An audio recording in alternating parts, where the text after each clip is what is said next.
Et action.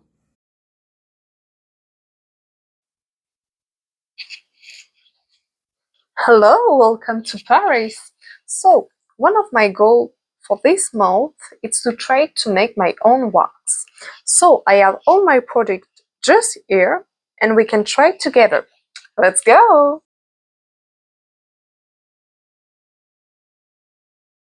Let's get started. For this recipe, we need 4 ingredients: sugar, water, lemon juice, and honey. To begin, I was inspired by several recipes that I found online and on social media. We will fill 3 small jars with sugar and mix them with 2 small jars of water. Not that I quickly realized that 2 small jars would be far too much water, so I used 1.5. Next, add a spoonful of honey and the juice of half a lemon before mixing well. Meanwhile, I can tell you about history of hair removal. Prehistory. It is assumed that our ancestors already removed hair during this period, notably with tweezers. Ancient Egypt, hair removal was done with tweezer, pumice stone, and wax. Beeswax or sugar wax. Complete hair removal was a sign of purity. In fact, pharaoh and priests were completely hairless. During this period, hair removal was also used to combat lice. In ancient Greece, hair removal was primarily a women's domain. Hair was removed by burning it with the flame of an oil lamp, with razor, or with depilatory products such as plaster made from bean flour or pitch. In ancient Rome, a hairless person was seen as pure and superior. Wealthy men and women removed their body hair. As in Greece, they also used pasta called drawbacks or psilotrum. Bath blood, viper powder, and donkey fat were also used in some recipes. In the Middle Age, people drew inspiration for the Muslim world for hair removal practice. After the Renaissance, however, the Church became involved in the issue of body hair. Based on ancient tradition, the Church designated body hair, particularly pubic hair, as shameful. It should be noted, however, that humans were not created with body hair without reason. Body hair served, among other things, to protect us from the cold, like some other mammals, and also to allow perspiration to evaporate.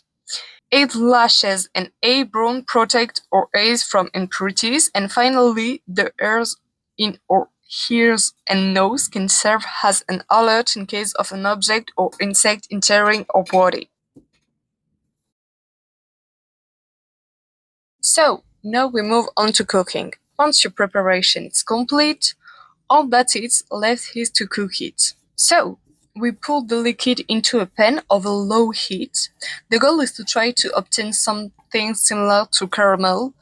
We stir well from time to time, and little by little bubble will begin to appear, which is normal. I confess that at first I wasn't very confident, which means I removed the mixture far too soon. So I put it back on for a few more minutes off camera. Technically, we're supposed to obtain an amber-colored liquid similar to honey or caramel. Once the preparation was finished, I put in a bowl to let it cool. In terms of time, my wax stayed on the heat for a good 10 minutes and almost 2 hours in the cool air.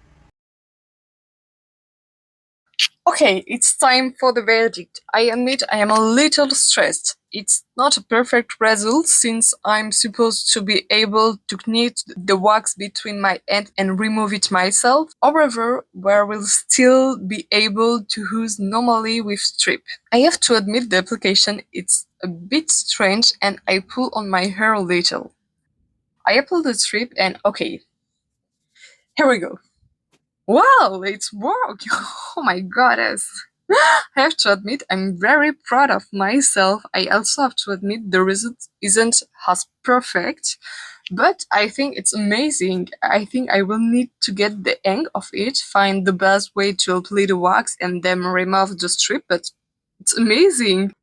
Okay, quick update after half an hour.